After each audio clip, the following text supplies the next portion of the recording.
ఇప్పుడు మనందరం కలిసి ఎఫెసీ పత్రిక 6వ అధ్యాయము 11వ వచనంను చదువుకుందాం. మీరు అపవాది తంత్రములను ఎదిరించుటకు శక్తిమంతుడగునట్లు దేవుడిచ్చు సర్వాంగ కవచమును ధరించుకొనుడి. చిన్న ప్రార్థన చేసు. యేసయ్యా, నీకు వందనములు. ఇంతవరకు సండే స్కూల్ ఆరాధన చక్కగా జరిగిస్తున్నందుకు నీకు వందనములు. ఇప్పుడు నీ వాక్యాన్ని చెప్పుతూ ఉండగా నన్ను బలపరిచి వాక్యం చెప్పటానికి నీ కృపను నాకు దయచేయమని, మేమందరము నీ వాక్యాన్ని వినటానికి సహాయం చేయమని మమ్మల్ని అందరినీ నీ చేతులకు సమర్పిస్తూ యేసయ్య నామములో వేడుకొని ప్రార్థిస్తున్నాం తండ్రి, ఆమేన్. ముందుగా ఈ అవకాశం ఇచ్చిన దేవాతి దేవునికి నా వందనములు. దైవజనులైన పాస్టర్ గారు reverend doctor N Ashok Kumar అయ్య గారికి, రెవరెండ్ డాక్టర్ పి ప్రతాప్ గారికి, రెవరెండ్ పిఎస్టి రత్నాకర్ గారికి నా హృదయపూర్వకమైన వందనములు. ఇంత పెద్ద దేవాలయాన్ని కట్టడానికి ఎంతగానో శ్రమించిన పెదనాన్నగారైన శ్రీ ఆర్ కమల్ రాజ్ గారికి, పిసిసి చైర్మన్ శ్రీ వి కరుణాకర్ రావు గారికి, PCC LCC and delegates treasurers administrative body అంతటికి నా వందనములు. ముఖ్యంగా సండే స్కూల్లో మమ్మల్ని దేవుని వాక్యంలో నడిపిస్తూ దేవుని గురించి అనేకమైన విషయాలను తెలియజేస్తూ మా అల్లరిని అంతటిని భరిస్తూ క్రమశిక్షణలో నడిపిస్తున్నటువంటి మా సండే స్కూల్ పిల్లలందరికీ ఎంతో ఇష్టమైనటువంటి స్వరూప ఆంటీకి, అనుషక్కకి నా వందనములు. చేరువచ్చిన మీ అందరికీ సండే స్కూల్ పిల్లల పక్షమున ఇంటర్నేషనల్ సండే స్కూల్ సండే శుభాకాంక్షలను తెలియజేస్తున్నాను. ఈరోజు ప్రపంచ సండే స్కూల్ సండే సందర్భంగా మనకు ఇవ్వబడిన అంశం దేవుడిచ్చు సర్వాంగ కవచమును ధరించుకొనుడి, the full armour of God. ఏంటి? దేవుడిచ్చు సర్వాంగ కవచమును ధరించుకొనుడి, the full armour of God. 1780లో ప్రపంచంలో మొట్టమొదటిసారిగా సండే స్కూల్ ప్రారంభించిన వాడు రాబర్ట్ ప్రైక్స్. మరి భారతదేశంలో ప్రారంభించిన వాడు ఎవరో తెలుసా? సిరంపూర్ యూనివర్సిటీని స్థాపించిన విలియం కేరీ గారు. సండే స్కూల్ ముఖ్య ఉద్దేశము సంఘములోను సమాజములోను పిల్లలు ఉన్నతమైన వారిగా తీర్చిదిద్దాలనే ప్రయత్నంతో ప్రారంభించారు. ఈరోజు మనుషులందరినీ అపవాది ఏ రీతిగా పాపం చేయించాలి, ఎలా పడగొట్టాలి అనే ప్రయత్నంతో చేస్తూ ఉన్నాడు. అంతేకాదు, పిల్లలు అల్లరి చేసేవారిగా, దేవుని మాటలకు విధేయులై ఉండకుండా వారిగా చేస్తాడు. పాపం చేయడం ద్వారా మనిషికి మరణం సంభవిస్తుంది కదా. ఆ మరణం నుండి తప్పించబడటానికి, అపవాదిని ఎదిరించడానికి మనం శక్తిమంతులుగా ఉండాలంటే, అపవాదిని ఎదిరించినట్లయితే మన దగ్గర కొన్ని వెపన్స్ ఉండాలి. ఆ వెపన్స్తో అపవాదితో యుద్ధం చేసి అపవాది మీద విజయాన్ని పొందుకోవాలి. యేసయ్య మనకు ఇచ్చినటువంటి కొన్ని ఆర్మ్స్ ధరించుకోవాలి. మొత్తం 6 ఆర్మ్స్ ఉన్నాయి బైబిల్ గ్రంథంలో. ఎఫెసీ పత్రిక 6వ అధ్యాయంలో ఉన్నాయి. అవి first one breastplate of righteousness, నీతి అను మైమరువు. Second one belt of truth, సత్యమను దట్టి. Third one feet of peace, సమాధాన సువార్త వలనైన సిద్ధ మనసు జోడు. Fourth one helmet of salvation, రక్షణ అను శిరస్త్రాణము. Fifth one sword of the spirit, దేవుని వాక్యమను ఆత్మ ఖడ్గము. Sixth one shield of faith, విశ్వాసమను డాలు. ఈ 6 ఆర్మ్స్లో నేను 3 ఆర్మ్స్ గురించి జ్ఞానించాలని ఆశపడుతున్నాను. First one, helmet of salvation, రక్షణ అను శిరస్త్రాణం. ఏంటి? హెల్మెట్ ఆఫ్ సాల్వేషన్, రక్షణ అను శిరస్త్రాణం. ఈ రక్షణ అను శిరస్త్రాణం గురించి మనం తెలుసుకుందాం. మనం బైక్ మీద వెళ్ళేటప్పుడు తలకి హెల్మెట్ పెట్టుకుంటాం కదా. ఎందుకు అంటే మనకు ఏదైనా ప్రమాదం సంభవించినప్పుడు మన తలకి దెబ్బ తగులకుండా ఉంటుంది. అలాగే సాతానుతో యుద్ధం చేసే సమయంలో సాతానును మనం ఎదిరించడానికి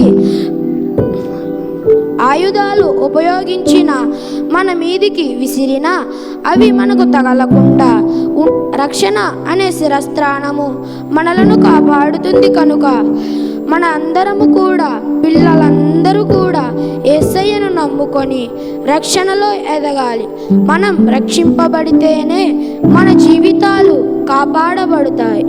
బైబిల్లో రక్షింపబడిన ఒక వ్యక్తి గురించి మీకు జ్ఞాపకం చేస్తాను. యేసయ్య ఎరుకో పట్టణంలో యేసయ్య వెళ్తున్నప్పుడు పొట్టివాడు యేసయ్యను చూడడానికి, యేసయ్య అంటే ఎవరో అనే ఆతృతతో మేడు చెట్టు ఎక్కి యేసయ్యను చూడాలనే ఆతృతతో మేడు చెట్టు ఎక్కాడు. అతను ఎవరో మీకు తెలుసనే అనుకుంటున్నాను. అతను చాలా పొట్టివాడు జక్కయ్యను చూసి త్వరగా దిగి జక్కయ్య అని యేసయ్య పిలిచాడు. వెంటనే జక్కయ్య దిగి యేసయ్య దగ్గరకు వచ్చాడు.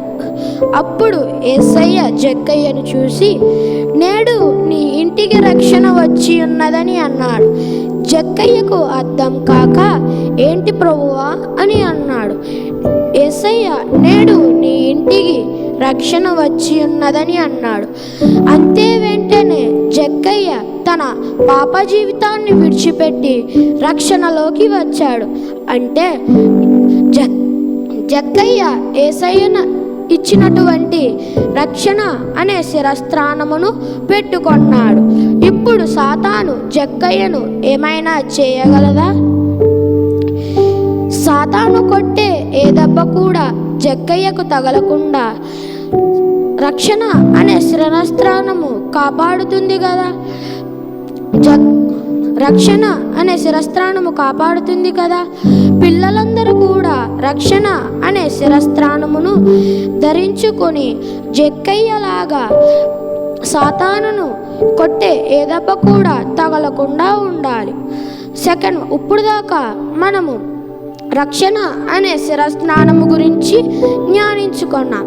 ఇప్పుడు మనము రెండవదిగా షీల్డ్ ఆఫ్ ఫెయిత్, విశ్వాసమనుడాలు. రెండవదిగా షీల్డ్ ఆఫ్ ఫెయిత్, విశ్వాసమనుడాలు. రెండవదిగా అపవాది యొక్క తంత్రములను ఎదిరించటానికి విశ్వాసం అనే డాలును మనం ఎల్లప్పుడూ చేతపట్టుకోవాలి. విశ్వాసం అనగా దేవుణ్ణి నమ్మటం.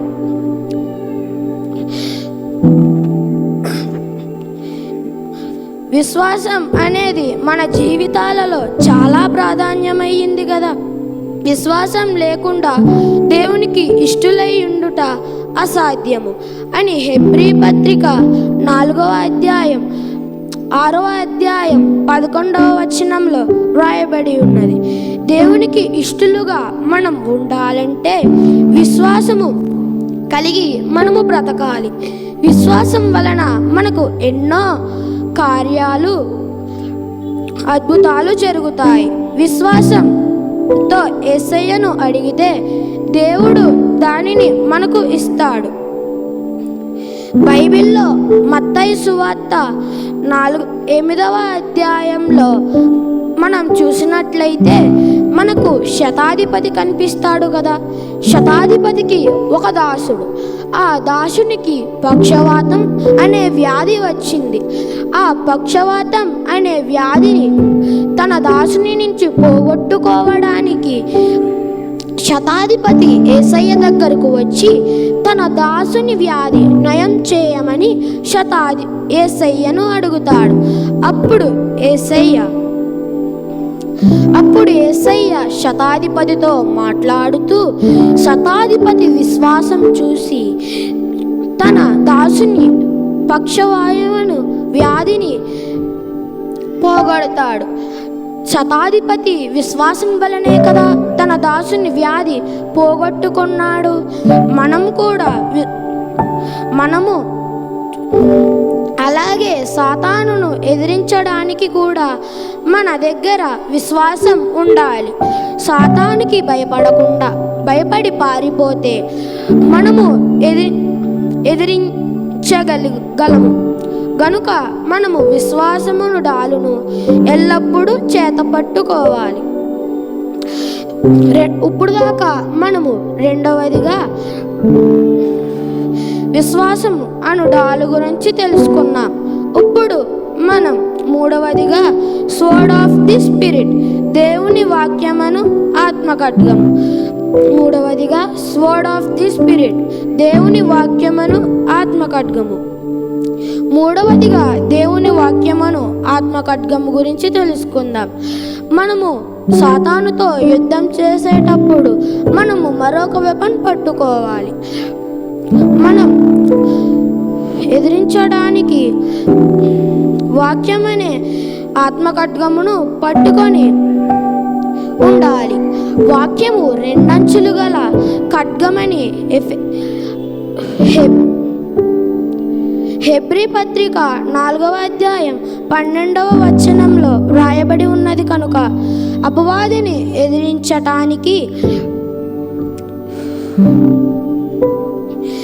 వాక్యము అనే ఖడ్గమును మనం ఎల్లప్పుడూ చేత పట్టుకోవాలి. ప్రతి సందర్భంలోనూ సాతానుతో యుద్ధం చేయడానికి సిద్ధపడి ఉండాలి. వాక్యము ఎల్లప్పుడూ కూడా మన హృదయాలలోనూ మన మనసులలోనూ మనలోనూ ఉండాలి. మన అందరికీ మొదటవ కీర్తన తెలుసు కదా, దుష్టుల ఆలోచన చొప్పున నడువక, పాపుల మార్గమున నిలువక, అపహాస్యకులు కూర్చుండు చోటున కూర్చుండక, యెహోవా ధర్మశాస్త్రమునందు ఆనందించుచు దివారాత్రులు జ్ఞానించువాడు ధన్యుడు అని మొదటవ కీర్తనలో వ్రాయబడి ఉన్నది కూడా. కనుక మన అందరము కూడా డే అండ్ నైట్ వాక్యాన్ని చదువుకోవాలి. నేర్చుకుంటే మన పిల్లల జీవితాలు కూడా ఉన్నత స్థితికి వెళ్తాయి.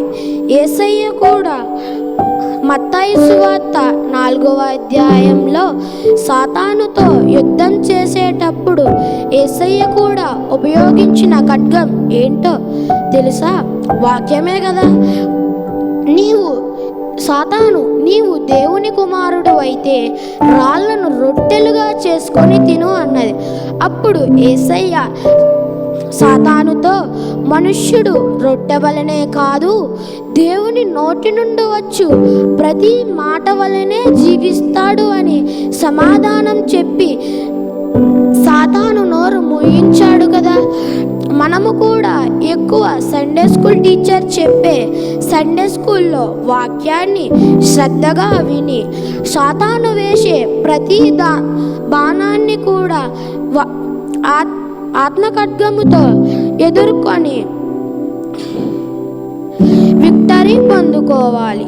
వాక్యమే మన జీవితాలలో గొప్ప విజయాన్ని తెస్తుంది అని ఎప్పుడు ఎవరు మర్చిపోకూడదు. అపవాదిని ఎదిరించడానికి మనం ఎప్పుడు రక్షణ అనే శిరస్త్రాణమును, విశ్వాసము అను డాలును, వాక్యమును ఆత్మ ఖడ్గమును పట్టుకొని అపవాదితో యుద్ధం చేసి అపవాది మీద విజయం ఎదిరించినట్లుగా మనం ఉన్నప్పుడు యేసయ్య మనకు విజయాన్ని ఇస్తాడు. కనుక మనకు దేవుడిచ్చిన సర్వాంగ కవచమును ధరించుకొని యేసయ్య ఆశీర్వాదాలకు పాత్రులమవుదాం, పొందుకుందాం. మొత్తం 6 ఆర్మ్స్ ఉన్నాయి, మనము ధరించుకోవాలి. అలా ధరించుకున్న తరువాత, విజయం పొందుకున్న తరువాత అంతేకాదు మనము తల్లిదండ్రుల మాట, సండే స్కూల్ టీచర్ చెప్పే సండే స్కూల్లో వాక్యాన్ని శ్రద్ధగా జాగ్రత్తగా విని పెద్దలకు ఒబే అయి మనము జీవిస్తే రాబోయే రోజుల్లో మనము ఉన్నతమైన ఫ్యూచర్ను దేవుడు మనకు ఇస్తాడు. సండే స్కూల్ పిల్లలందరూ ఎప్పుడు కూడా వాక్యాన్ని చదువుకుంటూ ప్రార్థన చేసుకుంటూ ఉండాలి. మా సండే స్కూల్ నేను కోరుకుంటున్నాను. మరి సంఘం అంతటికి ఓ చిన్న మనవి, మా సండే స్కూల్ కోసం, మా సండే స్కూల్ పిల్లలందరి కోసం ప్రార్థన చేస్తారని ఆశపడుతున్నాను. ప్రార్థన చేస్తారు కదూ? ఆమె